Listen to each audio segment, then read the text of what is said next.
बिस्मिल्लाहिर्रहमानिर्रहीम। Welcome to Learning Club. मैं जो कोर्स स्टार्ट करने जा रही हूँ बेसिकली BU के स्टूडेंट्स के लिए है। Human development and learning EDU 302। ये BEd के स्टूडेंट का सब्जेक्ट है। सबसे पहले हम ओवरव्यू देखेंगे। इसमें हम लर्निंग एंड टीचिंग की डोमेन पढ़ेंगे। ह्यूमन डेवलपमेंट चाइल्डहुड से किस तरह स्टार्ट होती है, उसके अलावा हम कुछ डेवलपमेंट थ्योरीज और उसके इम्पैक्ट को पढ़ेंगे। इसके अलावा टीचर एंड स्टूडेंट किस तरह से डाइवर्स नेचर को अंडरस्टैंड करते हैं। हम इस कोर्स में ये भी अंडरस्टैंड करेंगे कि डाइवर्स चेंजिंग किस तरह से होती है। ये इस कोर्स की आउटलाइन है, जिसमें से 4 को हम मिड टर्म में कवर करेंगे, बाकी की जो 3 है उसको फाइनल टर्म में हम कवर करेंगे। अब स्टार्ट लेते हैं अपना। इसके लर्निंग ऑब्जेक्टिव्स क्या हैं, हम इस लेसन में सीखेंगे कि आप किस तरह से ग्रोथ एंड डेवलपमेंट को आइडेंटिफाई करेंगे, उनको डिफ्रेंशिएट करेंगे। उसके अलावा आप ग्रोथ और डेवलपमेंट के दरमियान रिलेशनशिप को एक्सप्लेन कर सकेंगे। उसके बाद हम कुछ प्रिंसिपल के बारे में इसके बात करेंगे और लास्ट में हम डेवलपमेंट पीरियड्स के बारे में बात करेंगे। इंट्रोडक्शन इसका जो हमारी ग्रोथ और डेवलपमेंट है वो बेसिकली एजुकेशन की ग्रोथ और डेवलपमेंट है। इंसानी ज़िंदगी एक सेल से शुरू होती है, यानी स्पर्म और एग आपस में जब मिलते हैं तो एक ज़ाइगोट बनता है, जिससे एक जानदार की लाइफ स्टार्ट होती है। ये सेल मदर वोम यानी माँ की बच्चादानी में होता है और एक ख़ास माहौल के साथ वो इंटरेक्ट करता है। और जब वो मदर वोम से बाहर आता है तो इसकी बाहर की दुनिया बिल्कुल मुख्तलिफ होती है। इस कोर्स का जो इसका प्राइमरी इसका पर्पस ये है कि हमें पता चल सके, हम ग्रोथ और डेवलपमेंट को अच्छे तरीके से अंडरस्टैंड कर सके और ग्रोथ और डेवलपमेंट क्या करती है, एक ऑर्डरली पैटर्न में काम करती है। अब इसकी डेफिनेशन को हम देखते हैं। ग्रोथ की डेफिनेशन ये है कि जब हमारे सेल इकट्ठे होते हैं तो वो मिलकर टिश्यू बनाते हैं, और जब हमारे टिश्यू का साइज इंक्रीज होता है तो उसको ग्रोथ कहते हैं। अब इसकी डेफिनेशन मुख्तलिफ जो डेवलपर्स थे उन्होंने बताई है। हॉलोक के मुताबिक हॉलोक कहता है कि ग्रोथ एक ऐसा साइज में एक ऐसा चेंज है जिससे नए सेल्स आते हैं और पुराने सेल्स डिसअपेयर हो जाते हैं। क्रो एंड क्रो का कहना है कि ग्रोथ हमारी ह्यूमन बॉडी के अंदर चेंज होता है, वो चेंज स्ट्रक्चरल होता है और साइकोलॉजिकल होता है। अब बात करेंगे डेवलपमेंट के बारे में। इसमें हमारे नर्व सिस्टम और हमारी स्किल की वैरायटी में मैच्योरिटी आ जाती है।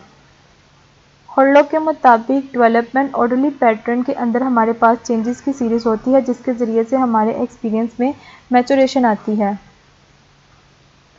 उसके बाद बात करेंगे J&E एडिसन की।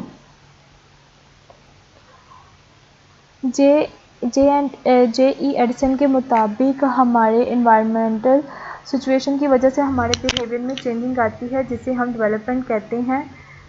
लाइबर्ट, पोलस और मॉर्वो के मुताबिक हमारे इन्वायरमेंट के साथ जो मैच्योरेशन हो रही होती है उस चेंजेस को डेवलपमेंट कहते हैं।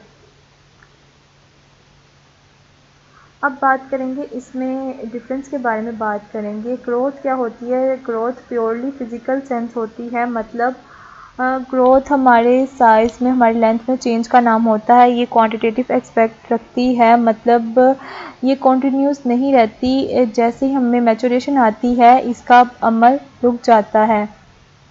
इसके अलावा ये हमारी बॉडी चेंजेस हमारी इसमें इन्वॉल्व होती है।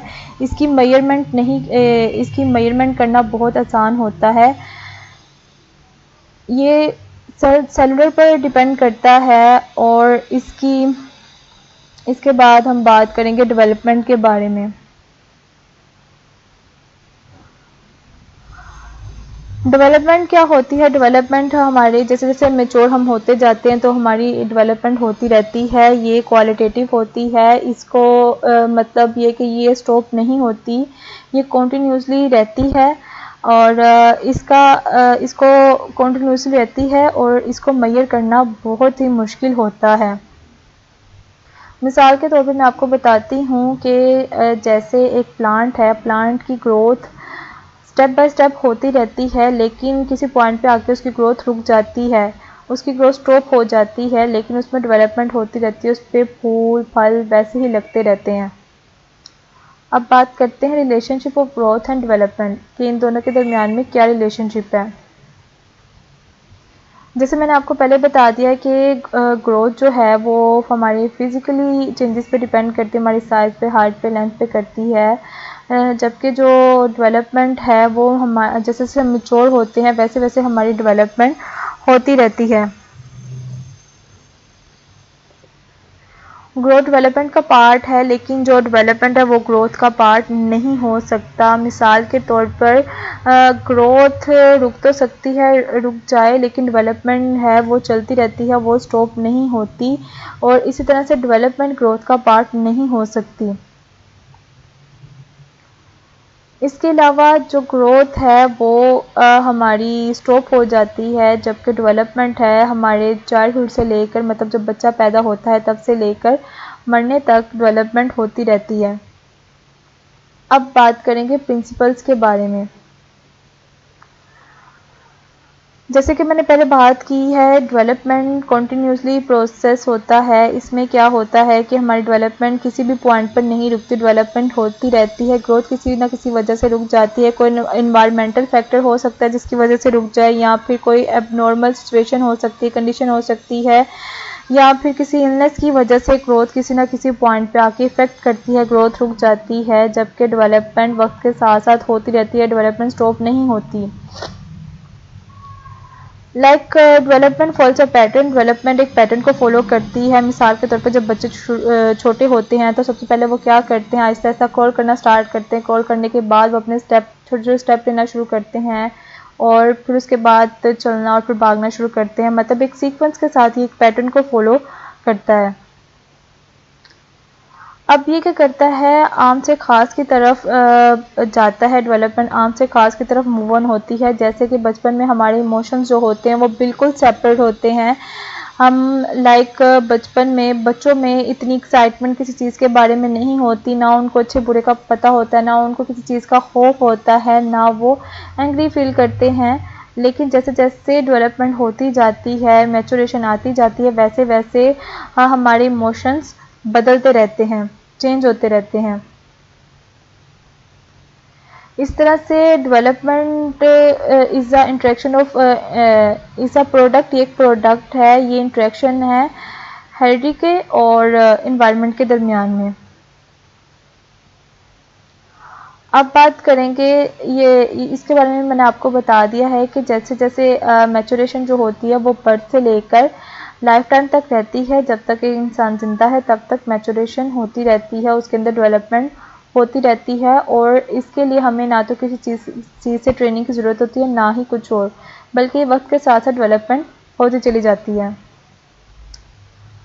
अब बात करेंगे कुछ फैक्टर्स के बारे में।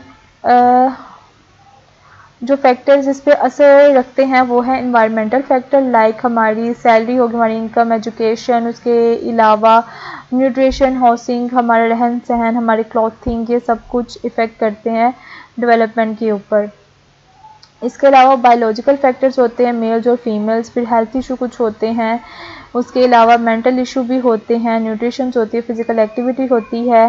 फिर इसका रिलेशनशिप बहुत इंपॉर्टेंट होता है चिल्ड्रन के साथ, कि बच्चे किस तरह से खेल कूद करते हैं, अपने सिबलिंग्स के साथ किस तरह से रहते हैं। फिर इसके अलावा इसके जो है सेंसरी पे बहुत इफ़ेक्ट पड़ता है। सेंसरी आपको पता ही होगा, हमारे जो सेंसर है वो कौन कौन से हैं, देखना, सुनना, मतलब नाक, आँख, मुंह, इस तरह से। अब थोड़ा सा समराइज़ कर लेंगे, जैसे कि मैंने आपको बता दी कि ग्रोथ क्या होती है, और ग्रोथ हमारा बेसिकली ये रेफ़र होती है हमारे साइज़ से, और उसके अलावा डेवलपमेंट क्या होती है उसके बारे में भी हमने ब्रीफली बात कर ली है।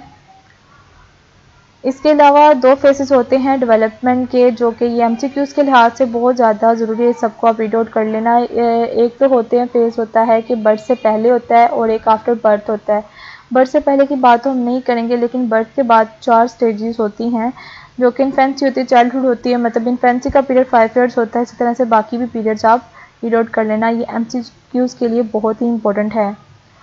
अगर आप चाहते हैं कि मैं EDU के मज़ीद लेक्चर्स आपको डिलीवर करूं तो प्लीज़ मेरे चैनल को सब्सक्राइब कीजिएगा और प्लीज़ मेरी वीडियोस को देखते रहिएगा। इंशाल्लाह मैं आपको मिड टर्म